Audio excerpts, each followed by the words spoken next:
há coisas que não tem a menor chance de dar certo. Desde o começo, né, esse arranjo que estava aí, que está ainda, é tão heterodoxo, é tão fora de propósito, e ocorreu em razão de tantas derivações teratológicas da política, tantas anomalias da política, que obviamente cobraria um preço. Entende? Tem um joguinho, agora na praia mesmo, no fim do ano, né? Tava lá, eu, minhas filhas, minha mulher, meu genro.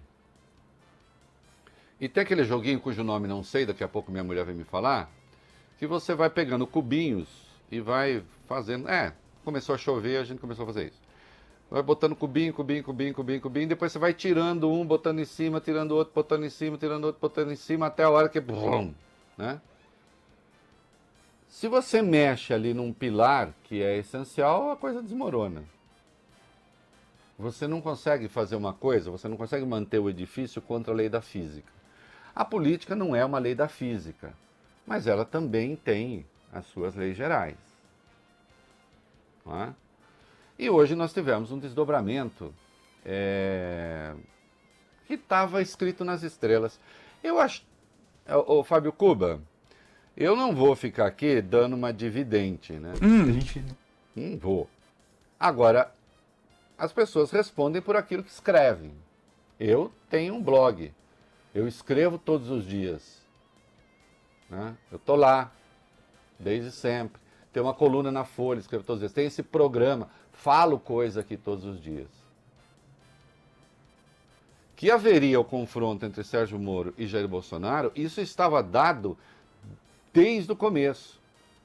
Porque, como não cansou de observar Reinaldo Azevedo, os dois disputam o mesmo mercado ideológico e eleitoral, né? Que é o mercado das ideias de extrema-direita. Curiosamente, parece que o Sérgio Moro não é isso, ele é isso. O seu pronunciamento revelou isso. E claro, né, num desentendimento com o presidente, ele veio a público. E precisamos deixar claro desde o começo e desde já. Segundo Sérgio Moro, agora segundo Sérgio Moro, Bolsonaro cometeu crime de responsabilidade e cometeu crime comum. Isso está claro. Então, não só crime de responsabilidade, como cometeu crime comum. Né? O crime de responsabilidade, a meu juízo, com essa confissão do Moro, com esse pronunciamento do Moro, é o 13º crime de responsabilidade do Bolsonaro.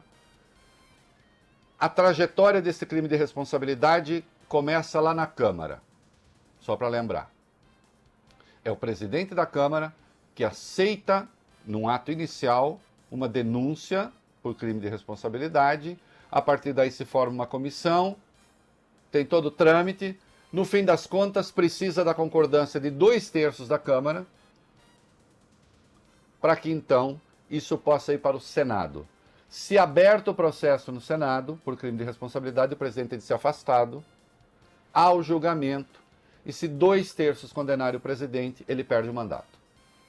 Esse é o impeachment. Segundo a Lei 1079. E sim, o ex-ministro Sérgio Moro acusa o presidente de ter interferido de forma indevida num órgão público em benefício pessoal ou de outros que não seja em benefício da própria lei. É crime de responsabilidade. E há um ministro dizendo que isso aconteceu. Mas isso também é crime comum. Não é? Isso também. Nós não temos, atenção, não existe no Brasil, como sabem os juristas que me ouvem, nós não temos exatamente a figura do crime de obstrução de justiça. Mas nós temos crimes conexos que valem como se fosse de obstrução de justiça. Um deles, por exemplo, é a advocacia administrativa. Aquele que usa do seu cargo para tentar interferir no andamento normal de um processo, de uma investigação, da atuação de um órgão público, em benefício pessoal ou de terceiros, que não em benefício da própria lei e da ordem vigente. Então, tanto é assim que o Procurador-Geral da República já pediu autorização ao Supremo para que se abra um inquérito para investigar a atuação do presidente. E certamente não há como essa autorização será dada. Então hoje, Bolsonaro tem numa frente as denúncias por crime de responsabilidade que tramitam na Câmara, inicialmente. Até agora não começou a tramitar nenhuma, porque o Rodrigo Maia é quem precisa dar o primeiro sim. Você acha que ele vai dar o primeiro sim? Eu acho que o peso do cargo indica que ele tem de medir a temperatura política. Eu, por exemplo, se sou presidente da Câmara, não dou início a um processo de impeachment, ainda que o presidente tenha cometido uma penca de crimes de responsabilidade, se não houver a certeza de 342 deputados. Porque isso fortaleceria um presidente cujo ex-ministro da Justiça acusa de criminoso. Então, embora exista a questão legal, isto depende de uma questão de natureza política. E há a frente do crime comum. Mas também o crime comum precisa da autorização dos deputados. A saber, o procurador pede investigação, faz o inquérito. Se o procurador decidir, só que aí precisa ver se o procurador vai oferecer a denúncia ou não. Se o procurador oferecer a denúncia, e o Aras não tem sido exatamente um exemplo de vigilância. O Supremo tem de pedir autorização à Câmara para abrir o processo. Se pede e a Câmara autoriza, o presidente é afastado. E aí ele é julgado por crime comum, não de responsabilidade. Quem julga o crime de responsabilidade é o Senado, precisa de 2/3. Quem julga o crime comum é o Supremo. Aí por maioria. O pleno do Supremo. Se condenado, perde o mandato. Tá claro? Então nós temos Sérgio Moro acusando o presidente de crime de responsabilidade, acusando o presidente de crime comum, dos dois crimes.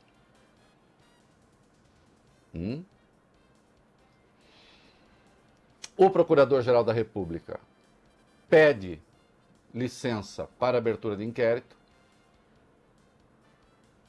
E, no caso da Câmara, aí vamos ver o trâmite. Bolsonaro, nós já vamos falar das acusações do Moro, eu vou botar alguns áudios no ar. Bolsonaro tentou responder a Sérgio Moro. Perfilou ali os ministros e tentou responder. Obviamente, a qualquer pessoa razoável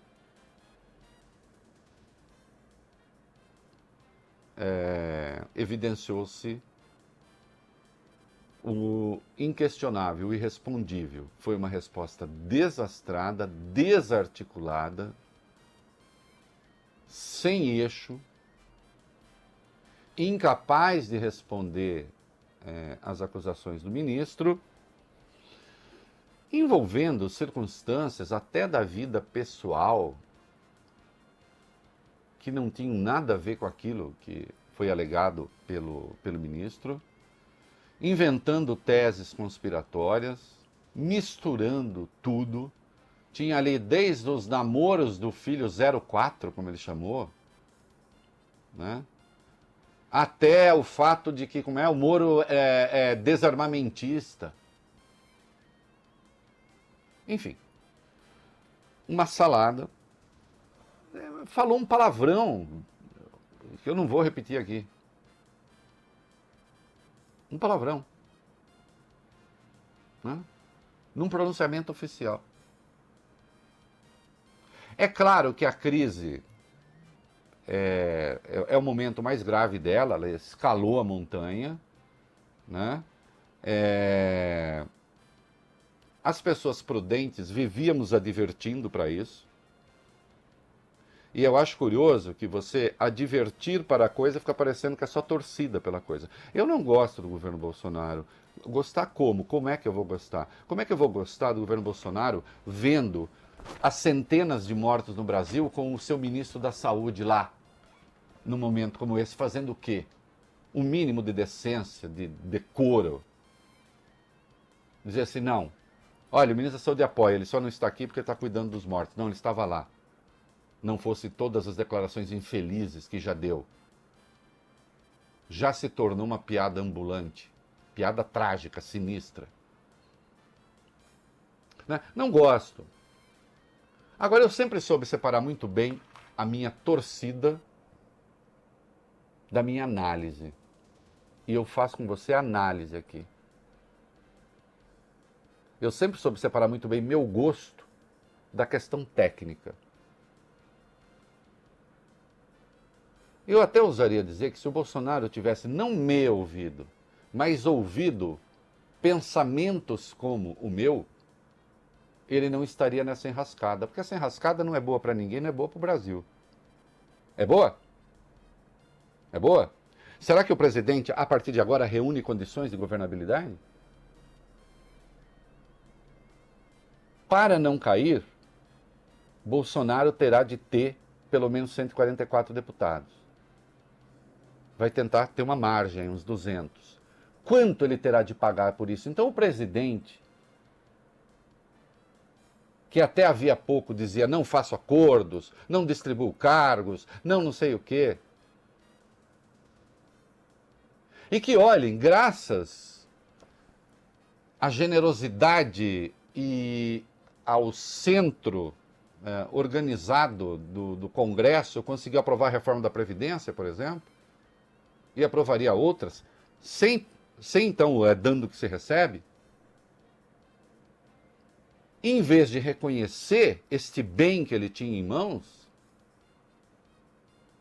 ele deu um jeito de destruir a sua relação com o Congresso, de destruir a sua relação com o Supremo, de ficar isolado, e agora vai ter de cair no colo, se quiser continuar no cargo, vai ter de cair no colo, me desculpem, da pior escória da política brasileira, agora sim. E que cobra caro. Ou ele vai cair. Ou ele faz isso ou ele vai cair. Não é? E claro, tudo vai depender também do andamento das coisas. Nós temos aí uma economia que está em parafuso. Esses eventos de agora pioraram tudo e muito. Dificultam a retomada. Isso mexe com os humores do Congresso. A gente vê que o presidente não exibe a devida sobriedade para, diante de um problema, dar uma resposta pontual e precisa. Esse pronunciamento de agora tinha tantos temas, como observou há pouco a minha mulher, que não tem nenhum. Não tem nenhum. Em última instância, ele foi se dizer injustiçado pelo mundo e por Sérgio Moro em particular. Exercitando, de resto, teorias conspiratórias, sendo inconveniente, opondo seu caso ao caso da Marielle. Lembrando o caráter não armamentista do ministro, como se isso tivesse alguma relevância. Citou o caso do namoro do filho dele, orgulhando-se, adicionalmente, o que dá conta do seu descolamento da realidade. Pai, já saí com metade do condomínio.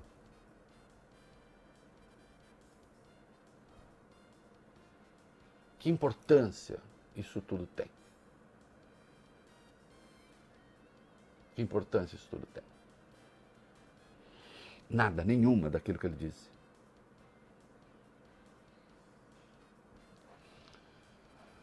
Sérgio Moro tem experiência na área político-policial. Lançou-se de peito aberto contra o presidente,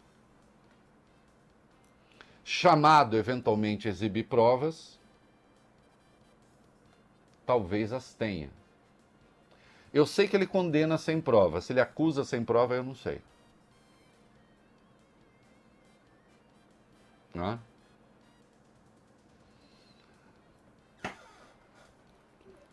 Fecho essa primeira parte, mas não vou para o comercial não, porque agora eu vou para o Moro. Fecho essa primeira parte lembrando o seguinte, marcando o seguinte. Ex-ministro da Justiça Sérgio Moro, um dos pilares de credibilidade do governo Bolsonaro para os outros, para mim nunca foi. A minha coluna na Folha hoje eu digo que está todo mundo errado. Eu digo não empate, deveria ser um empate em que todo mundo perde. Não vem me pedir lágrimas para Sérgio Moro que vocês não vão arrancar nenhuma. E não vão ver por quê. Mas este ministro que deixou a sua condição de juiz e tenta ser herói por isso, deixei minha condição de juiz, e daí? Fez muito mal. Que conduziu com parcialidade, sim, o seu trabalho, a meu juízo. Foi ser ministro da Justiça, pensando num projeto político pessoal, também. Esteve nos bastidores do poder e acusa o presidente de crime de responsabilidade, de crime comum. É claro que este presidente ficou numa situação muito difícil. Muito difícil. Já estava, piorou. E agora teria de ter dado uma resposta maiúscula e ao menos à altura da acusação na oposição, né, a esta acusação. E não houve isso. O que nós vimos é um presidente que se auto-vitimou, se dizendo injustiçado, lançando teorias conspiratórias e acusando, em última instância, o ministro de não dar bola para as coisas que ele falava. A questão é saber se as coisas que ele falava tinham alguma procedência. Nega, claro, que tenha cometido o crime de tentar interferir no trabalho da Polícia Federal. Esta é a acusação central de Moro e, portanto, isso terá de necessariamente ser dirimido, isso terá de necessariamente ser explicado, esse nó terá de necessariamente ser desfeito. A temperatura política subiu muito. Bolsonaro, ainda que se possa falar assim, nossa, olha, ele está aproveitando, hein? Ele já está se livrando dos seus opositores de 2022. O problema é chegar a 2022.